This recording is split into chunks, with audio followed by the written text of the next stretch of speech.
Hello, I'm Des Dearlove, co-founder of Thinkers50. Welcome to our weekly LinkedIn Live session, celebrating the brightest new voices and ideas in the world of management thinking. In January, we announced the Thinkers50 radar list for 2024, 30 exciting rising stars in management thinking, and we'll be hearing from one of them today.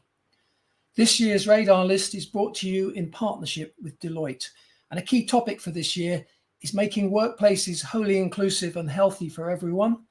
As you might expect, AI and all things digital also loom large, but so too does sustainability, something we'll be hearing about from today's guest speaker. We do try to make these sessions as interactive as possible, so please do let us know where you're joining us from and put your questions in the comments or chat box. Our guest today is Weslynne Ashton. Weslynne is Professor of Environmental Management and Sustainability at Illinois Institute of Technology, with joint appointments at the Stewart School of Business and the Institute of Design. Weslynne is a sustainable systems scientist, that's a lot of S's for me, whose work is oriented around transitioning our socio-ecological systems towards sustainability and equity. Her research is grounded in industrial ecology and the circular economy. Between 2012 and 2015, she led the US State Department-funded Pathways to Cleaner Production in the Americas project, an 8-country interdisciplinary partnership focused on education for cleaner production in small and medium enterprises in Latin America. In 2018, she was awarded a Jefferson Science Fellowship and spent a year at the United States Agency for International Development, working with its Bureau for Europe and Eurasia, looking at energy security, supply, diversity and efficiency in the region's transitioning economy. She's also worked in South and Southeast Asia, so she has a truly global perspective. In 2019, she returned to Illinois Tech to continue her research on the sustainability of urban food systems and industrial networks around Chicago. Weslynne, welcome. Thanks, Des. Good to be here. Good morning from Chicago. It's great to have you here, and congratulations on making the Thinkers50 radar list. Thank you so much. Listen, before we get on to talking about your work, of which there's a lot to talk about, but I'm always interested to know about people's personal journeys. Tell us a little bit about your journey. How did you end up working in this area? Sure.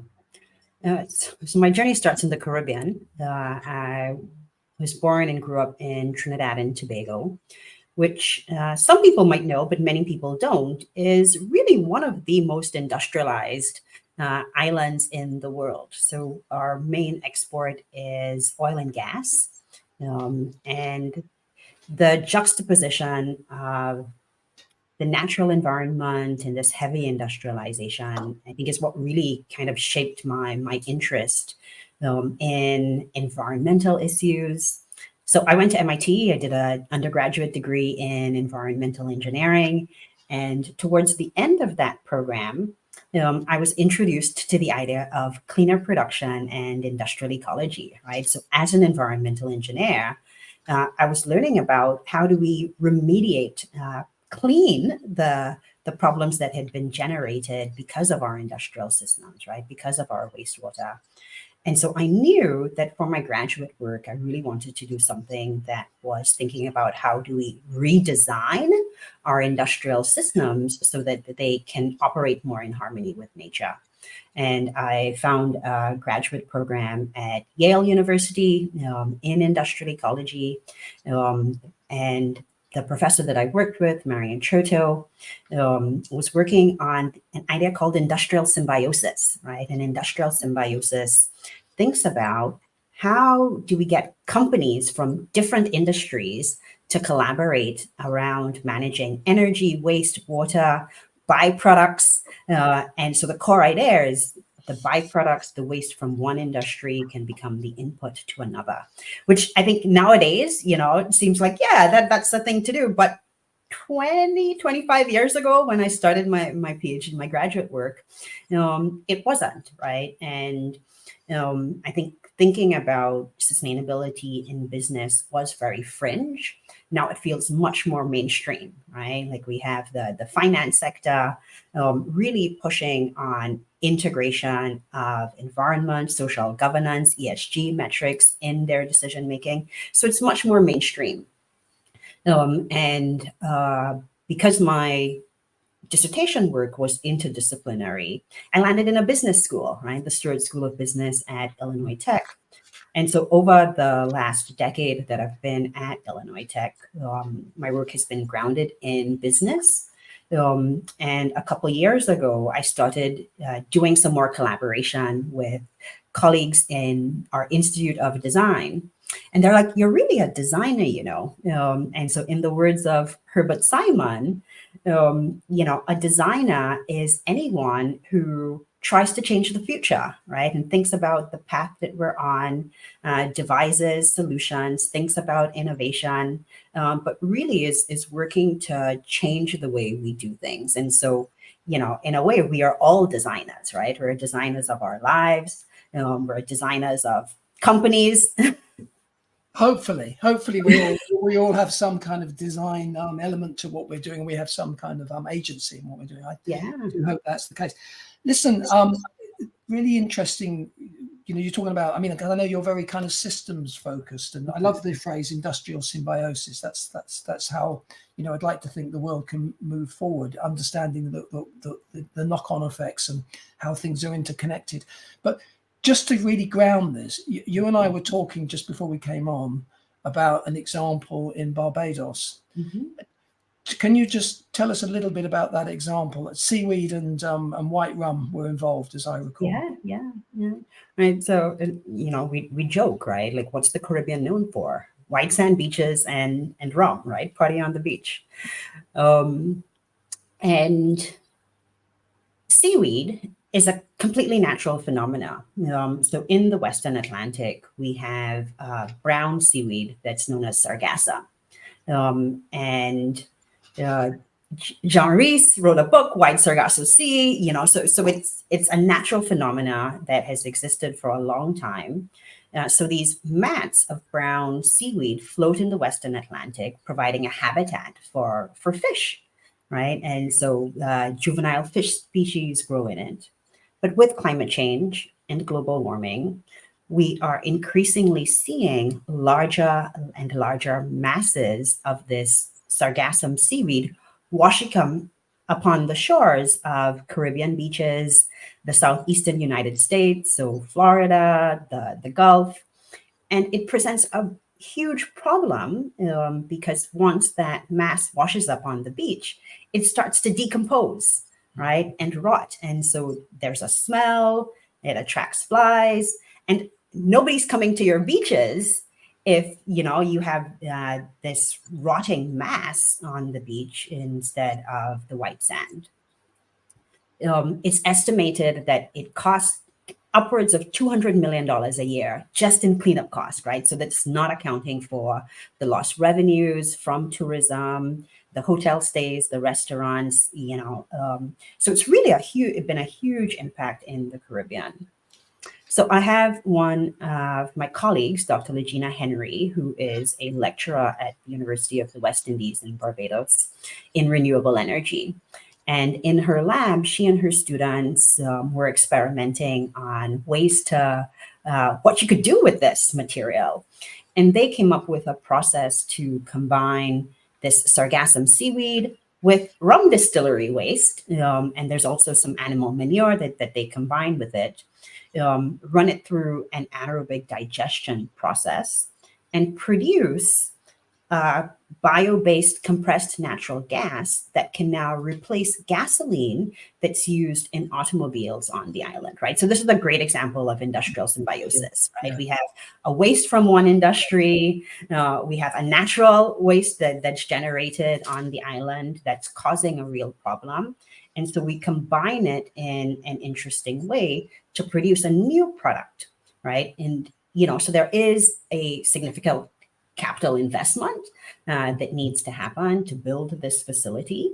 But kind of once that's up and running, it now provides a much cheaper source of energy for automobiles on the island while reducing the carbon footprint, right? Because we're not importing all of that gasoline anymore. So this is, yeah, like I think, like a very nice contemporary example of industrial symbiosis, circular economy in action. We're going to talk, a little bit more about the circular economy in a second, and I'm also about your specific research around Chicago in terms of food waste management. But I mentioned at the top of the piece that you've actually worked in you have different perspectives. You have quite a global perspective, let's put it that way, because you've seen what's going on in different parts of the world. And the island economy thing is interesting just because, they are, as we said, somewhere like Barbados is such a microcosm, and you can really see the effects of some of these issues. But when you're looking at and you also mentioned that 20 years ago, sustainability wasn't quite so high on the agenda. Hopefully it is now moving very much to the center and also breaking out of its sort of silo. We're beginning to realize, hopefully we'll be finally beginning to realize that it should be integrated into everything. It shouldn't be a separate department. It is a way of thinking. But from a global perspective, how do you see it? I mean, are we making progress? Presumably you've seen the good, the bad, and the ugly, quite honestly. And how does it look? How does the global picture look? Yeah.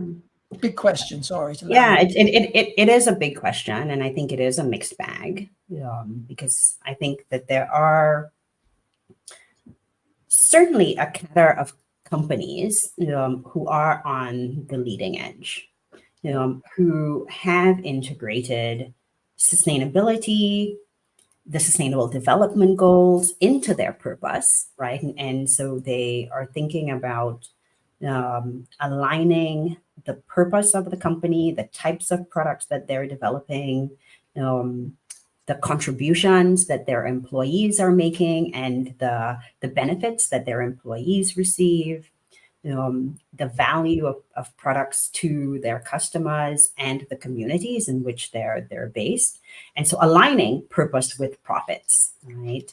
I think there are a larger group who are doing kind of what they need to do, right? What they think their peers are doing, and so are following along because of signals that they're getting in the market from customers who want greener products, or because their peers are doing it, or because regulations are requiring them to do it. And then there's, and I don't have percentages of, like in these categories. I think it varies from place to place. So the European context is very different from the US context. But there's probably still, a large number of companies who aren't sure how this is relevant to them, right? And if they, are trying to be more efficient, and so they might be reducing waste through being leaner, right? And through increasing their operational efficiency. But I think, some of the big drivers that we see are around cost and efficiency, and also around market, right? It's through customer demand. It's through brand awareness and kind of building brand loyalty. But there's quite a distribution of companies in this realm. I'd say that one of the challenges that I see, and I do hear some other sustainability scholars talking about this, is that for a very long time, we've thought about sustainability actions as being win-win, right? If we make the business case for sustainability, we do the investment, there's a clear positive return on the investment. And I think we've gotten to a point for many companies where we've captured that low-hanging fruit, where there is a clear win-win. And now we're faced with some tougher investments and the need for commitments that might not have that short-term win. And so it, I think, really takes leadership commitment to purpose to say, what is the value that we are creating here? And are we measuring it purely in terms of money and profitability? Or can we also measure the more holistic social benefits, environmental benefits, right, societal benefits, so that we are contributing to that larger systemic impact. And so I feel like that's a shift that we're now on the cusp of. And for most companies, they're not there, right? Because we still have to ground decisions in what's the best business case, right? And I think there are fewer companies who are willing to make that commitment. So, I'll reference the work of Andrew Winston and Paul Pullman, thinking about what it takes to be a net positive. I was about to bring them into the conversation. They're very close to our hearts at Thinkers50, and we rank them number 3 in our ranking. But yeah, please go ahead and tell us. Right. So I think, like the types of commitments that are now required mean that you might not have a short-term return on investment that's as competitive with other things that you might invest in.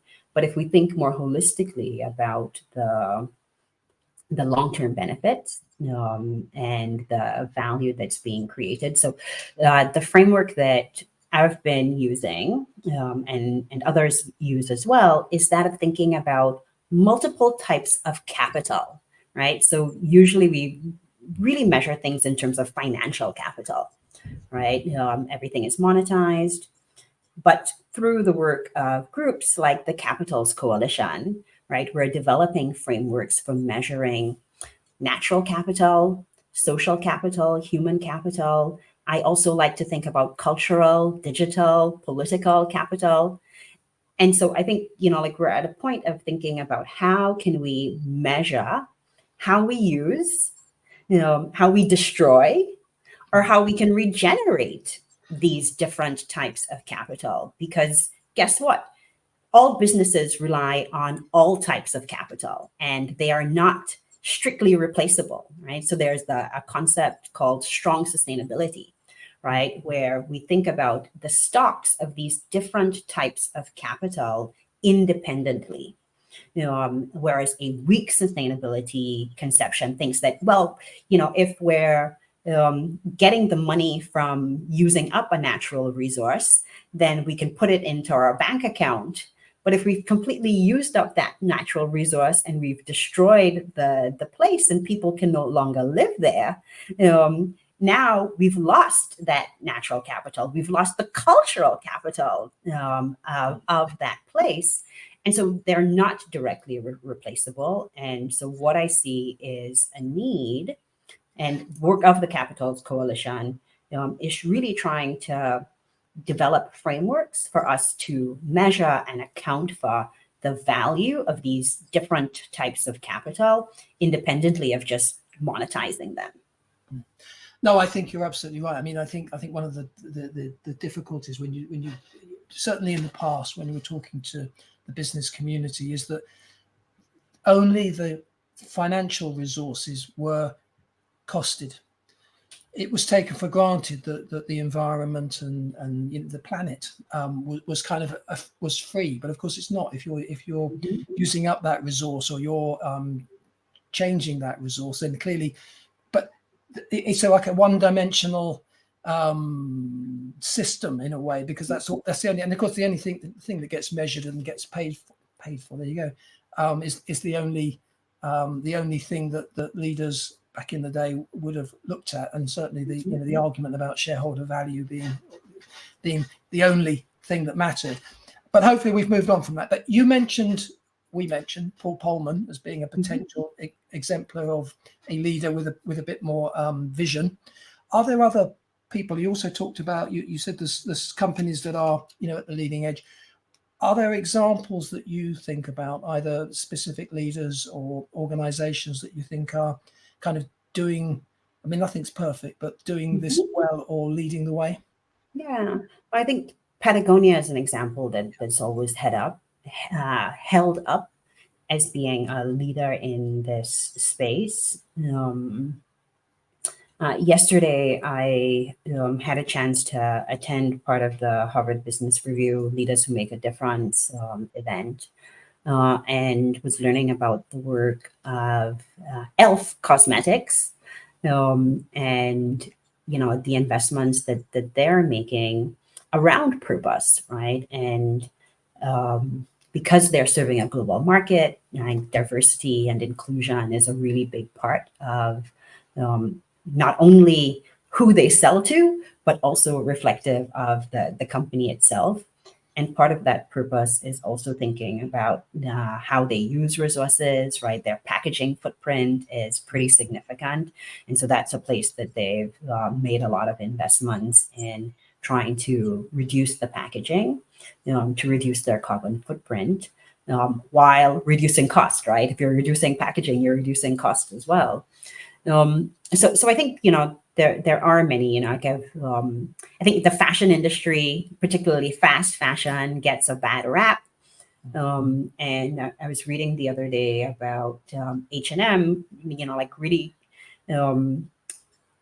thinking deeply about what it means to produce clothes for the global marketplace, but in a way that's not using more resources, right? So being more thoughtful about how they are sourcing and procuring the types of raw materials that they're using.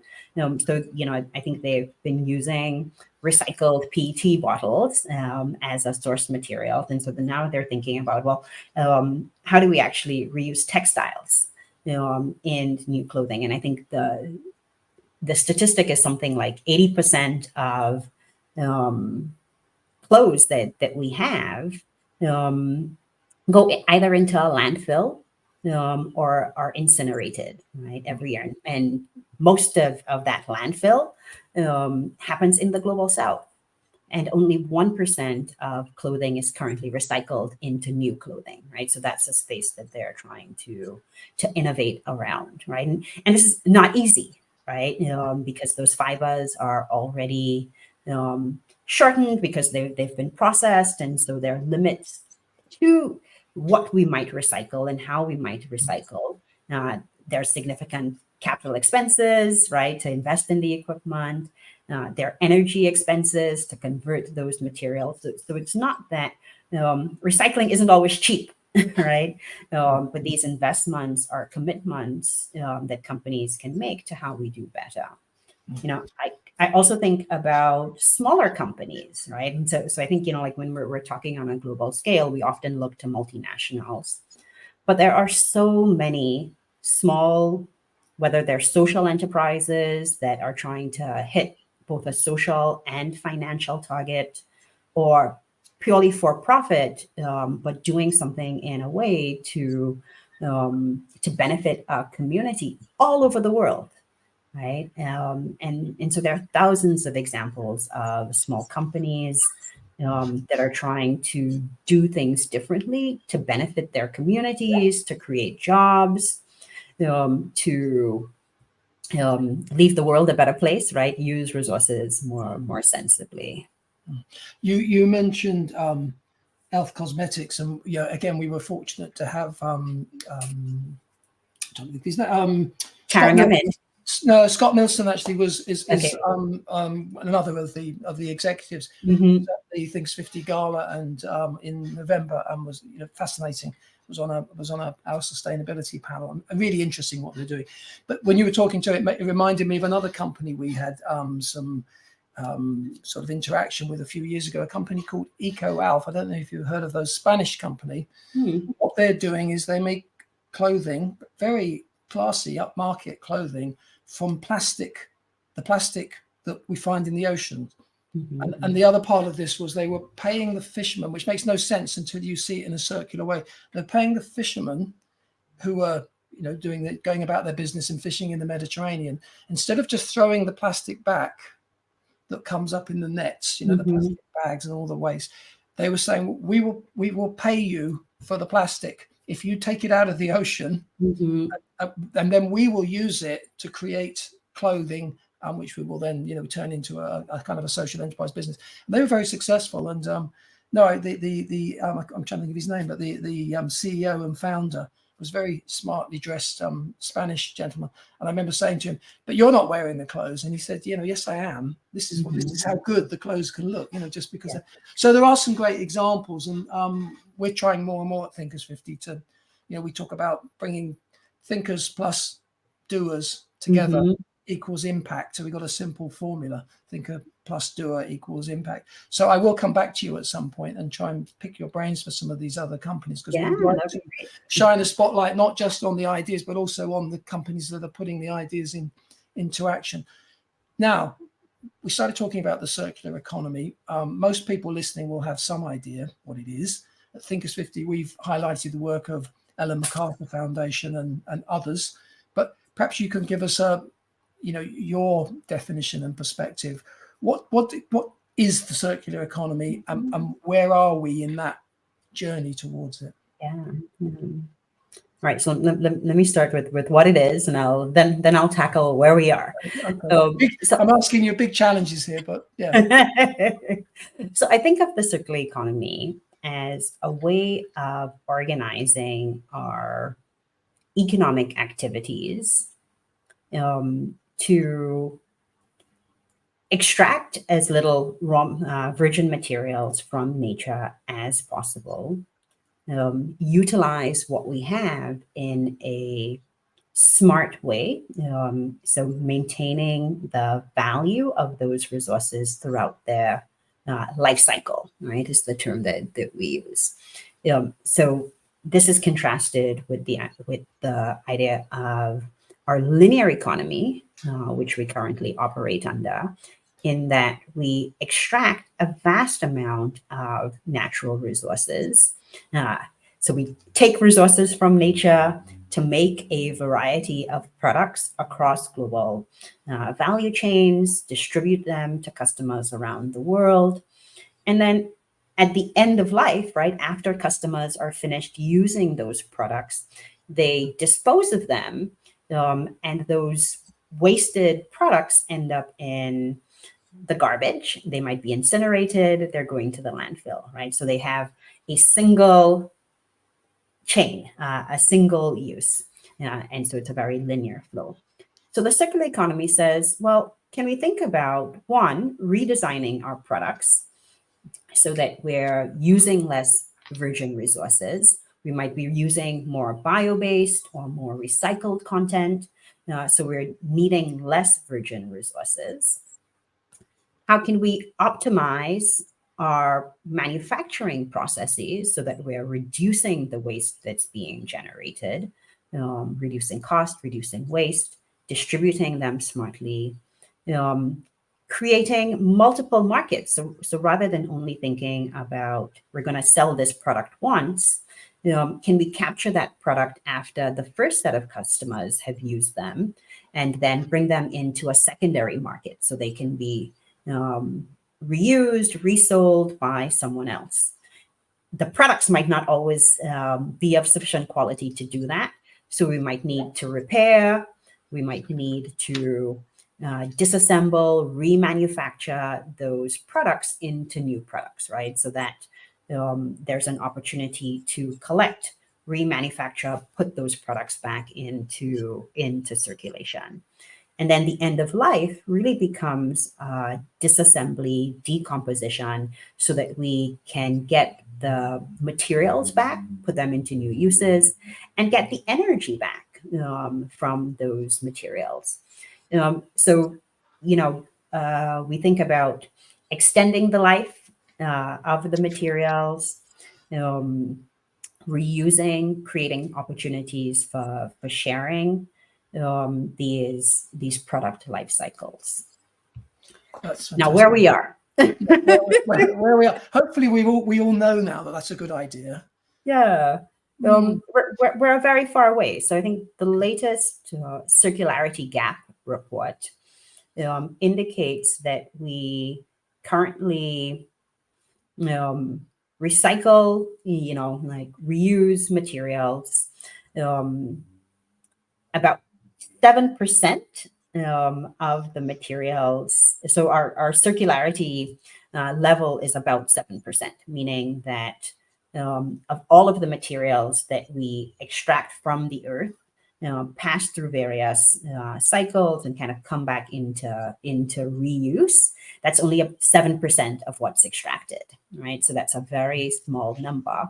And I mean, part of that challenge is that we have many parts of the global south where populations are growing.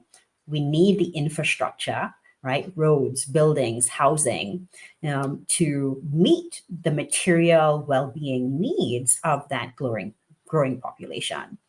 But there's also a lot of waste and a lot of overconsumption that happens. And so I want to come back to your Spanish example, right? Because, like we have been conditioned, and kind of like a dominant mental model that we have is that we need to buy more stuff, right? Like you buy stuff to be happy. I need this new jacket. I need this new car. Like my kids make fun of me. They're like, "Mom, our car is so old." And I'm like, okay, like we need a new car. But the current one is working just fine. But like we have been conditioned over the last 50, 60 years, right? So the post-World War II, and primarily in the West, that we need new stuff. We need to consume, that consumption is good. But it doesn't account for these social and environmental costs of consumption. And so I would think that, I would argue that we actually need to reduce our consumption in the West.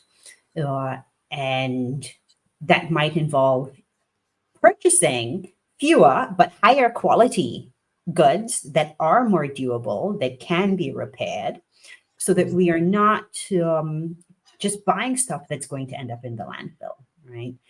There are places in the world where there's underconsumption, right? And so where we clearly need people to have more clothing, housing, food, right, to meet their needs. But it's not the same across the board, right? So we have these different needs in different parts of the world. And I think our consumption patterns need to change.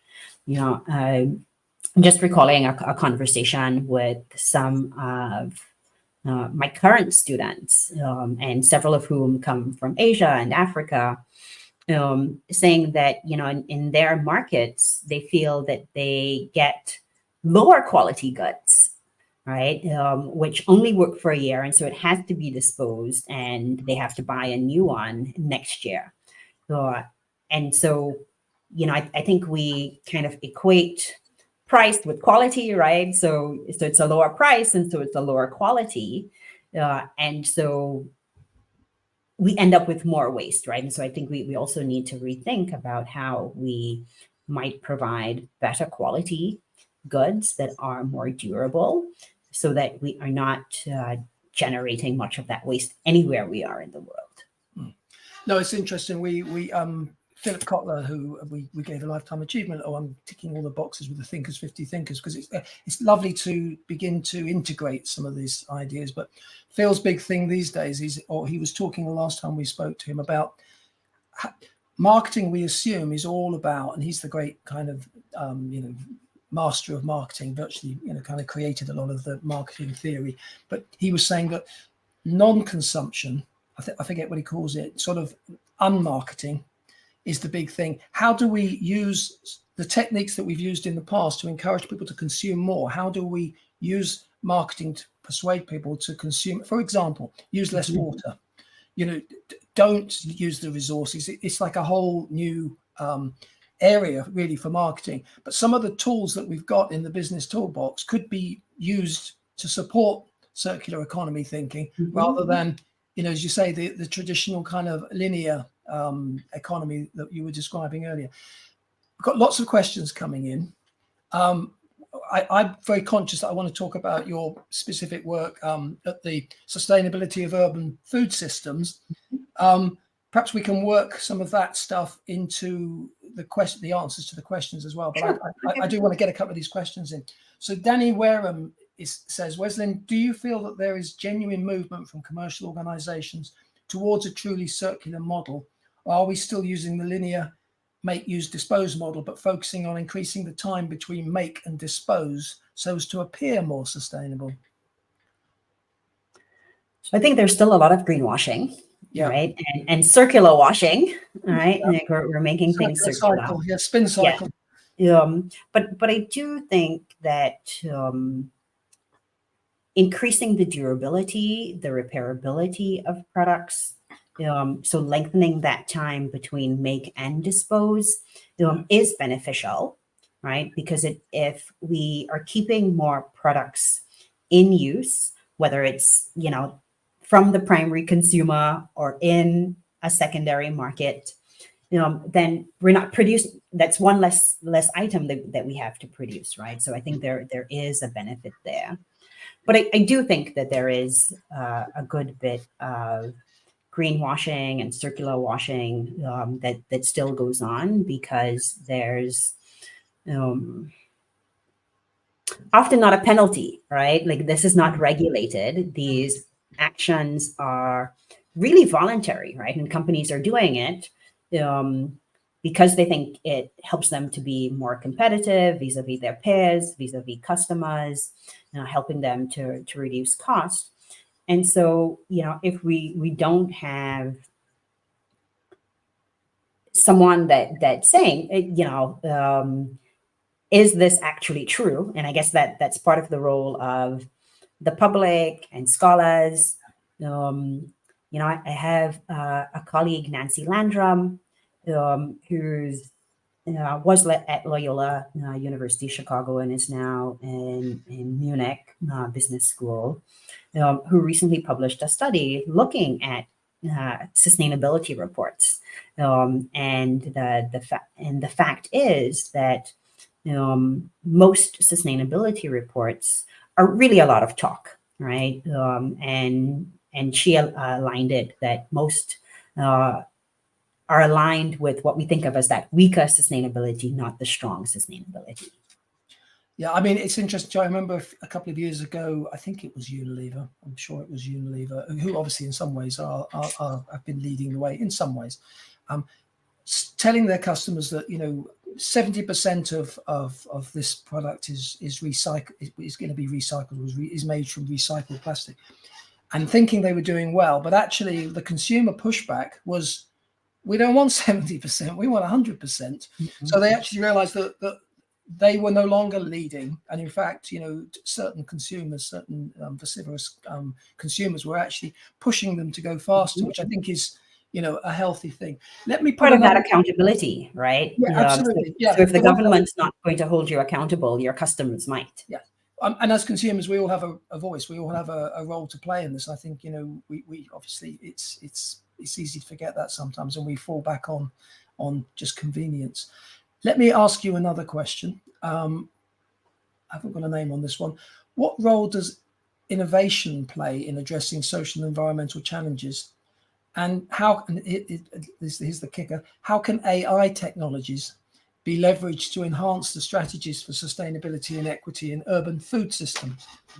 Okay. Yeah, I swear this is not a planted question. Well, I was going to ask the question about AI anyway, so it's good to speak. All right, good. And this hits some of the things that I know we wanted to talk about.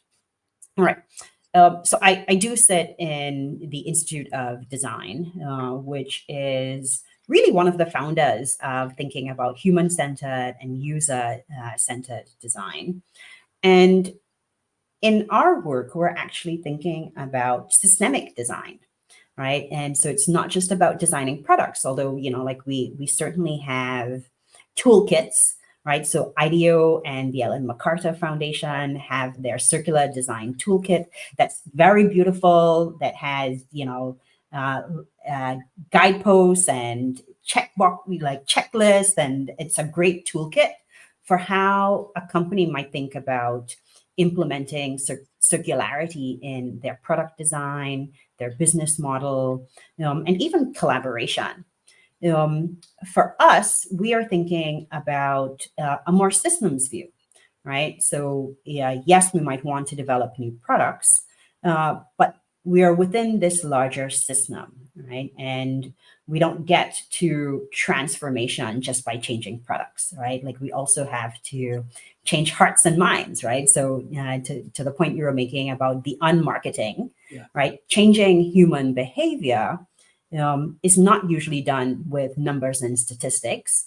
It's done with stories and narratives and, changing what people see as possible. So there's a strong role for imagination and creativity and creating futures, right? So in one of my current classes, Design for Climate Leadership, we are currently envisioning the future of retail environments, right? And what does that mean for food production, food security, and climate action? And so we see that futuring helps to create these new narratives about the future that can ignite imaginations and present new pathways for action. Now, let me bring that back to AI, and I'll use the same example because that's certainly something that came up in our futuring activities. And here, there's certainly a big role for predictive analytics, big data, so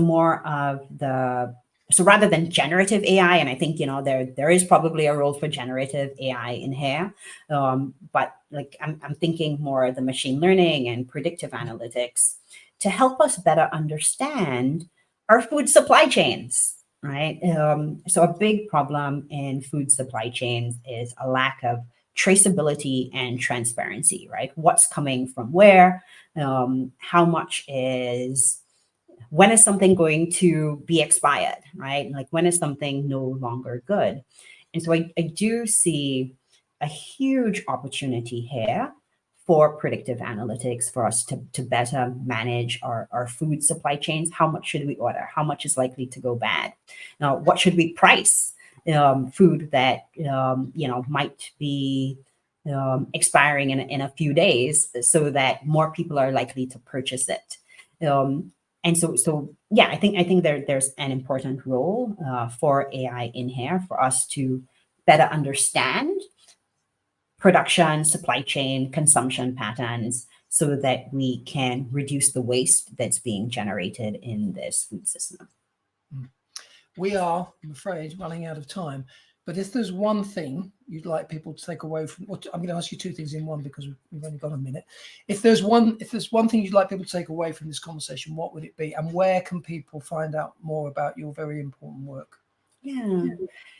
So I feel like there are lots of things. When I think about the circular economy, I think we are thinking about innovation, and I would like people to recognize and remember that innovation happens everywhere, right? We are all designers, and there are really fantastic innovations that are happening in communities that have been minoritized and marginalized all around the world. So in the US context, that's African American, Latinx communities. In India, that's migrant communities, slum communities, right? And so I think there's a huge opportunity for investing in the innovations that are happening in marginalized communities. There are lots of solutions that are being born there. And that need investment so that they can scale and really amplify the impact of what they're happening. Right. So I think we have to think about the equity part of this equation. It's not just materials, it's also about people. Yeah, no, that's fantastic. And where can people find out more about your work? Yeah, so I guess we can connect on LinkedIn, Weslynne Ashton. My lab's work is what can I remember my address? id.iit.edu. And if you search for me there, it's the Food Systems Action Lab at the Illinois Institute of Technology. Fantastic. Huge thank you to Weslynne. Please do join us on 24th of April at the same time when our guest will be Veal Satopar from INSEAD, and we'll be talking about predictions, actually, crowdsourced predictions and forecasting and the use of real-time information. So sort of a link to what you've just been talking about. Weslynne, huge thank you. Really enjoyed your company. Thank you. Appreciate it. Good to see you all today.